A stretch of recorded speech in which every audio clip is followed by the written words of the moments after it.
ಮಕ್ಕಳೇ, 10ನೇ ತರಗತಿ ದ್ವಿತೀಯ ಭಾಷೆ ಕನ್ನಡ ಸವಿ ಚೈತ್ರ ಪದ್ಯದ 1 ವಾಕ್ಯ ಮತ್ತು 2-3 ವಾಕ್ಯದ ಪ್ರಶ್ನೋತ್ತರಗಳನ್ನು ಈ ಸಂದರ್ಭದಲ್ಲಿ ನಾವು ನೋಡೋಣ ಮಕ್ಕಳೇ. ಮೊದಲನೇ ಪ್ರಶ್ನೆ, ನೆಲದಮ್ಮ ನವ ವಧುವಿನಂತೆ ಸಿಂಗಾರಗೊಳ್ಳುವುದು ಯಾವಾಗ? ಚೈತ್ರ ಮಾಸದಲ್ಲಿ ನೆಲದಮ್ಮ ನವ ವಧುವಿನಂತೆ ಸಿಂಗಾರಗೊಳ್ಳುತ್ತಾಳೆ. ಪ್ರಶ್ನೆ 2, ಯುಗಾದಿಯ ಸಂದರ್ಭದಲ್ಲಿ ನೆಲದಮ್ಮ ಹೇಗೆ ಸಿಂಗಾರಗೊಳ್ಳುತ್ತಾಳೆ? ಬಗೆ ಬಗೆ ಬಣ್ಣದ ಚಿತ್ರ ಬರೆದ ಹಾಗೆ ನವ ವಧುವಿನಂತೆ ನೆಲದಮ್ಮ ಶೃಂಗಾರಗೊಳ್ಳುತ್ತಾಳೆ.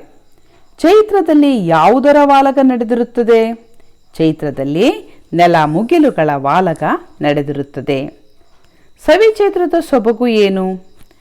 ಒಣಗಿ ನಿಂತ ಮರಗಿಡಗಳು ಚಿಗುರಿ ಹಣ್ಣುಗಳಿಂದ ಕಂಗೊಳಿಸುವುದು ಚೈತ್ರದ ವಿಶೇಷವಾಗಿದೆ. ಯುಗಾದಿಯಲ್ಲಿ ಯಾವ ತಿನಿಸನ್ನು ಹಂಚುವ ಸಂಪ್ರದಾಯವಿದೆ? ಯುಗಾದಿಯಲ್ಲಿ ಬೇವು ಬೆಲ್ಲ ಹಂಚುವ ಸಂಪ್ರದಾಯವಿದೆ. ಕೆಳಗಿನ ಪ್ರಶ್ನೆಗಳಿಗೆ 3-4 ವಾಕ್ಯಗಳಲ್ಲಿ ಉತ್ತರಿಸಿ. ಯುಗದ ಆದಿ ತಂದ ಸಂಭ್ರಮವೇನು? ಯುಗದ ಆದಿಯು ಒಣಗಿದ ಮರಗಳನ್ನು ಚಿಗುರಿಸಿ ತುದಿಗೆ ಮುಗುಳನೆಗೆ ಮುತ್ತಿಟ್ಟು ಬರುಡಾದ ಜೀವಕ್ಕೆ ಹೊಸ ಚೈತನ್ಯವನ್ನು ತಂದಿದೆ.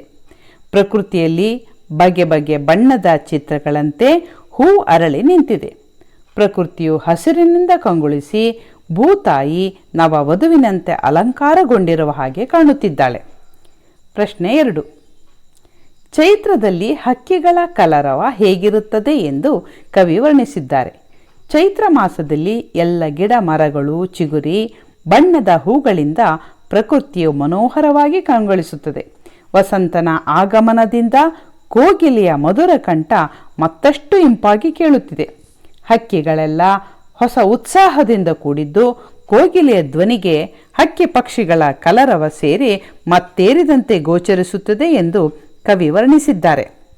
ಪ್ರಶ್ನೆ 3 ಮಕ್ಕಳೇ, ಚೈತ್ರದಲ್ಲಿ ಪ್ರಾಣಿ ಪಕ್ಷಿಗಳ ಚಟುವಟಿಕೆಗಳು ಕವಿಗೆ ಹೇಗೆ ಗೋಚರಿಸಿದವು? ಚೈತ್ರ ಮಾಸದಲ್ಲಿ ನೆಲ ಮುಗಿಲಿನಲ್ಲಿ ಪ್ರಾಣಿ ಪಕ್ಷಿಗಳಲ್ಲಿ ಹೊಸ ಚೈತನ್ಯವನ್ನು ಉಂಟು ಮಾಡಿದೆ. ಫಲಪುಷ್ಪಗಳಿಂದ ಪ್ರಕೃತಿ ಕಂಗೊಳಿಸಿದರೆ ಜಗ ಖಗ ಪ್ರಾಣಿ ಪಕ್ಷಿಗಳು ಮೈಕೊಡವಿ ಲಘು ಬಗೆಯಿಂದ ತಮ್ಮ ತಮ್ಮ ಕೆಲಸಗಳಿಗೆ ಉತ್ಸಾಹದಿಂದ ಹೊರಟಂತಿದೆ ಎಂದು ಕವಿ ವರ್ಣಿಸಿದ್ದಾರೆ. ಮಕ್ಕಳೇ, ಈ ಒಂದು ಪ್ರಶ್ನೆ ನಿಮ್ಮ ಟೆಕ್ಸ್ಟ್ ಬುಕ್ಕಲ್ಲಿ ಇಲ್ಲ, 4ನೇದು, ಆದರೂ ನೀವು ಅಭ್ಯಾಸ ಮಾಡೋದ್ರಲ್ಲೇನೂ ತಪ್ಪಿಲ್ಲ. ಪ್ರಶ್ನೆ 4, ಚೈತ್ರದಲ್ಲಿ ನೆಲಮುಗಿಲ ವಾಲಗ ನಡೆದಂತೆ ಭಾಸವಾಗುತ್ತದೆ ಏಕೆ? ಪ್ರಕೃತಿಯಲ್ಲಿ ಆನಂದವೇ ಆನಂದ. ಎಲ್ಲೆಲ್ಲೂ ನೋಡಿದರೂ ಹೊಸ ಚೈತನ್ಯ, ಹೊಸ ಉಲ್ಲಾಸ ಕಂಡುಬರುತ್ತದೆ. ಪ್ರಾಣಿ ಪಕ್ಷಿಗಳು ಉತ್ಸಾಹದಿಂದ ತಮ್ಮ ತಮ್ಮ ಕೆಲಸಗಳಿಗೆ ಹೊರಟು ನಿಂತಂತೆ ಗೋಚರಿಸುತ್ತದೆ. ಪ್ರಕೃತಿಯಲ್ಲಿನ ಪ್ರತಿಯೊಂದು ಜೀವವು ಹೊಸ ಚೈತನ್ಯ ತುಂಬಿ ನೆಲ ಮುಗಿಲುಗಳ ವಾಲಗವೇ ನಡೆದಂತಿದೆ ಎಂದು ಕವಿ ವರ್ಣಿಸಿದ್ದಾರೆ. ಮಕ್ಕಳೇ, ಈ ಒಂದು ವಿಡಿಯೋದಲ್ಲಿ ನೀವು 1 ವಾಕ್ಯ ಮತ್ತು 2-3 ವಾಕ್ಯಗಳನ್ನು ಗಮನಿಸಿದ್ದೀರಾ.